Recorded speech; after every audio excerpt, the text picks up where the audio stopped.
So AI data centers in Northern Virginia, are these a devil's bargain combination brought together? Or is this a heavenly opportunity for this area? And no matter what your thoughts are, one way or the other, I think this is an interesting topic for us to consider for a few moments today. Data centers are so incredibly important in our modern society. And what I want to talk about specifically are the energy demands of those centers.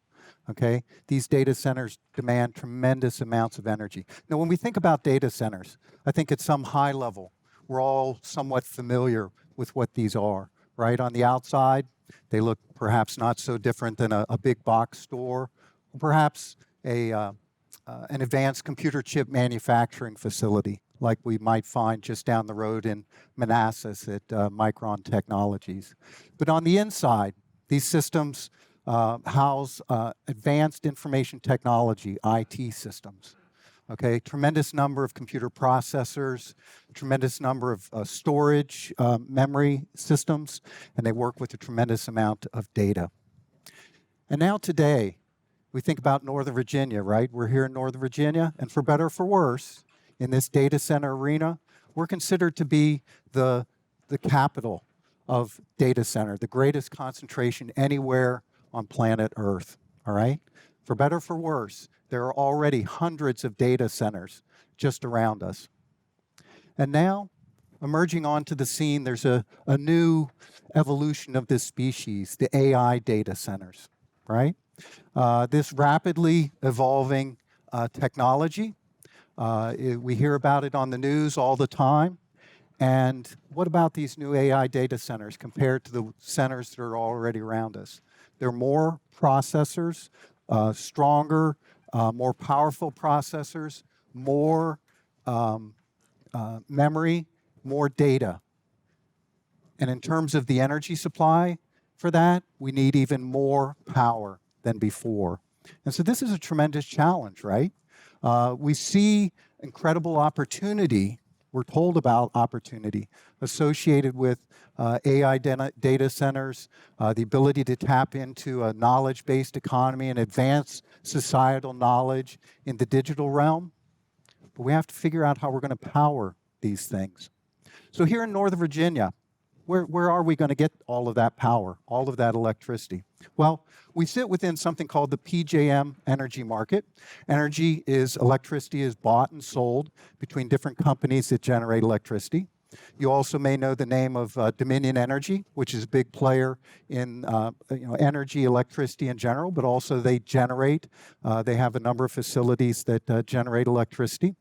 And when we think about these different companies, the ones that work in PJM or Dominion, what do we think about? There are methane gas burning power plants. There are some nuclear reactors in the region. We see some legacy coal-fired power plants as well. Hydroelectric is in the area. Solar is gaining in its prominence. And Dominion Energy should, in the next year or two, bring on a large offshore wind farm to contribute. And given this base of energy supply that these various companies have under their belt today and the experience that they have with those, I think their inclination is going to be, let's build some more of the same. I'm not quite sure whether that's the right move, if that's really what I would consider to be the best way to meet the energy demands of AI data centers going forward. To give you a couple of examples of my thinking and my concerns, let's think for a moment about those methane gas power plants. If you decide on Monday, next week, let's build a new gas-fired power plant, and you decide we're going to place the orders for some of those turbines that spin inside those power plants and generate that electricity, good luck. Globally, there's currently a 5-year backlog on gas turbine engines. You can decide you want to build a new gas-fired power plant next Monday. You won't get the gas turbine until at least 2030. We also know the reality of burning natural gas in these power plants, that they emit harmful gases out into the commons. are one shared Earth atmosphere system, right? We see gas emissions during the extraction of that methane gas, during its transportation, as well as the burning of that fuel in order to generate the heat for the electricity, okay? So I think there's some real challenges associated with that. And if we think about where the gas comes from, I think there are also challenges about price stability going forward. We get a lot of the gas today from fracking out of areas like the Marcellus Shale formations in West Virginia, Pennsylvania. It's a wonderful supply, but the yield is dropping bit by bit. And as the yield drops, we can imagine that there's a good chance the price of that fuel will increase in the years ahead. We have plenty of individuals in the nuclear energy realm that are touting the opportunities. Hey, nuclear energy is the way to go, and we can supply the energy needed, vast amounts of energy for these AI data centers. They're talking about things like these small modular nuclear reactors as an opportunity for the future. But let's be clear, the nuclear industry, as intriguing as it is notorious for not meeting time deadlines and not meeting cost deadlines. They bring in power plants years after they're promised, and billions, with a B, billions of dollars over cost.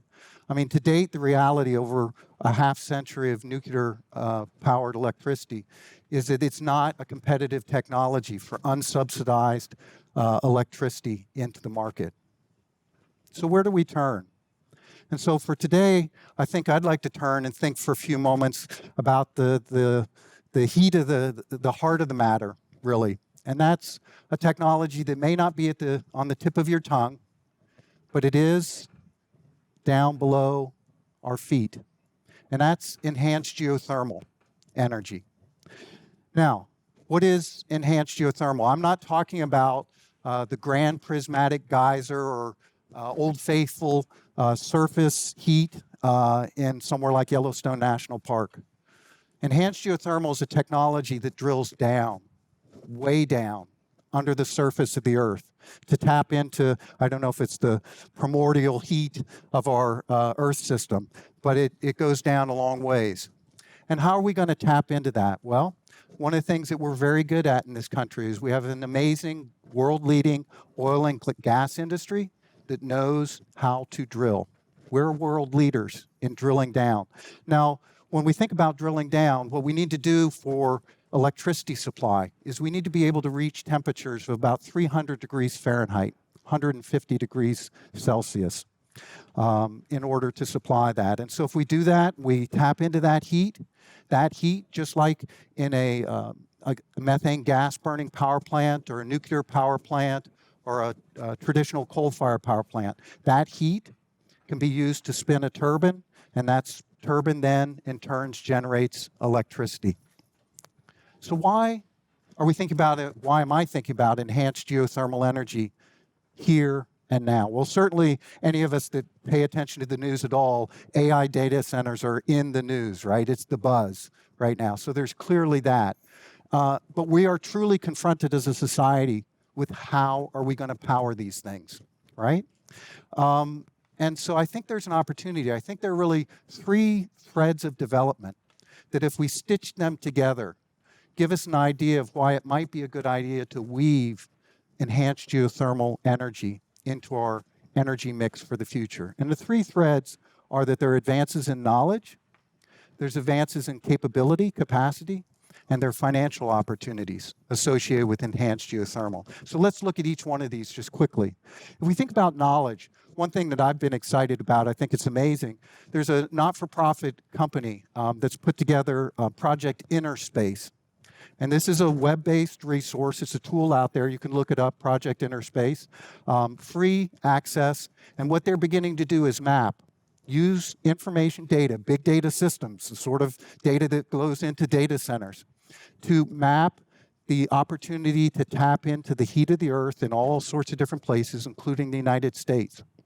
And so now you can start to look and say, okay, what sort of temperatures can we reach, that 150 degrees Celsius? How deep do we need to drill? And where's the best place in the area to drill in order to tap into that energy. And so if we use their maps, and we look here in Northern Virginia in this area, one of the better areas is a little bit to our west, out at the state line of Maryland and West Virginia. And if we use these data sets, what they tell us the best techno-economic opportunity is kind of right along the state line there. And on a scale of 0 to 5, this project Interspace rates that area as a 2.5 out of 5. So not the perfect resource, but not bad. And what they suggest is that in that area, what we would need to do is drill down to perhaps 4,000 to 5,000 meters in depth, right? So 11 to 16,000 feet in order to reach the 300 degrees Fahrenheit that we need. Now, you might ask yourself, or you might say to yourself, that's crazy. I mean, that's tremendously deep. But in spring of 2025, a leading company in the United States in the enhanced geothermal area announced as a press release that they had successfully drilled 16,000 feet down in southwest Utah, tapping into plentiful heat energy at that level. And how long did it take them to drill 16,000 feet? 16 days. All right, so we have the capacity, we have the know-how. We can map it, we can drill it. Now, the next question is, I mean, can we afford it? You know, just like nuclear or other things, is this affordable energy? Well, there are both public and private entities, Department of Energy in the public realm, companies like this company that's drilling that are working day in and day out to bring down the cost. And they both are shooting for targets of delivering electricity generated from enhanced geothermal at a price of 4.5 to 5 cents per kilowatt hour. Now, what does that mean to us? If we think about the average cost of electricity in the United States as a residential customer, the average cost that I pay or you pay around the United States for an all-in electricity at my doorstep is between 17 and 20 cents per kilowatt hour. So if they could get the generation cost down to 4 to 5 cents, and we're on average paying 17 to 20 cents per kilowatt hour, this doesn't sound so outrageous and crazy. And one of the things that we know, it's kind of an economic rule, I don't know if it's an economic law, that these companies will learn by doing. And as they learn by doing, they will be able to decrease the cost. There was a recent study that came out this summer, in summer of 2025, that said there is the potential for enhanced geothermal to meet 20% of the United States electricity demand by the mid part of the century, whereas today it provides just under 0.5%. So abundant, renewable, sustainable energy. We'd love to have it. Access to energy is a key to modern prosperity across the globe. And I don't want to suggest that any energy supply is truly divine, is perfect. I always tell students this, if we just develop this energy supply, okay, we're not going to reach utopia, right?